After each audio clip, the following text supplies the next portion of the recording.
அப்புறம் என்ன சொந்தம் என்ன சொல்றாங்க? அந்த பொண்ணு என்னப்பா சொல்லும்? ஒன்னும் சொல்ல. ஏன் நீங்க பேசலையா? பேசுறேன்ப்பா. ஆனா அந்த பொண்ணு சொல்றது எனக்கு புரியல, நான் சொல்றது அந்த பொண்ணுக்கு புரியல. அப்படியே போகுதுப்பா. ஓ, நீங்க ஹிந்தி கத்துக்க வேண்டியதானே?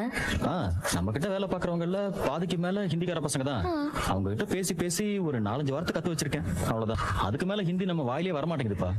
2-3 வரி எல்லாம் சேர்த்து பேசவே முடியலப்பா. முன்னாடி கத்துக்க காரணம் இல்ல. என்னடா அவர் இருக்கிற வரைக்கும் பரபரப்பா இருந்தா இப்ப போய் உட்காந்துட்ட? கடுப்பா இருக்குண்ணே. என்னடா கடுப்பு உனக்கு? அது மேல்மருவத்தூர் வரைக்கும் போகணும்ல, அதான் கொஞ்சம் கடுப்பா இருக்குண்ணே. ஓ சரி, நான் போய் குளிச்சுட்டு வந்துடுறேன். இவன் என்னப்பா ஆளே ஒரு மார்க்கமா தான் இருக்கான். ஆமாண்ணே, நானும் கவனிச்சுட்டு தான் இருக்கேன். அவர் ஆளே சரியில்லை. இவன் இப்படி எல்லாம் போன் எல்லாம் ஆஃப் ஆகுற அளவுக்கு விட மாட்டான்ப்பா. இன்னைக்கு வரும்போது கூட போன் ஆஃப்ல தானே இருந்தது. ஏன் ஆஃப்ல இருக்குன்னு பல்லவன் கூட கேட்டான்.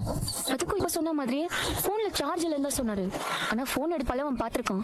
ஏரோப்ளேன் மோட்ல போட்டு ஸ்விட்ச் ஆஃப்னு சொல்லிருக்காரு. ஏரோப்ளேன் மோடுன்னா? போன் ஆன்ல தானே இருக்கும், ஆனா யாராச்சும் போன் பண்ணா அவங்களுக்கு ஸ்விட்ச் ஆஃப்னு வரும். அந்த மாதிரி போன்ல செட் பண்ணி வச்சிருக்காரு. ஓ, இதெல்லாம் பண்றானா அவன்? இவன் ஏன் இப்படி ஆயிட்டான்னு தெரியலையே. உனக்கு ஏதாவது தெரியுமாப்பா?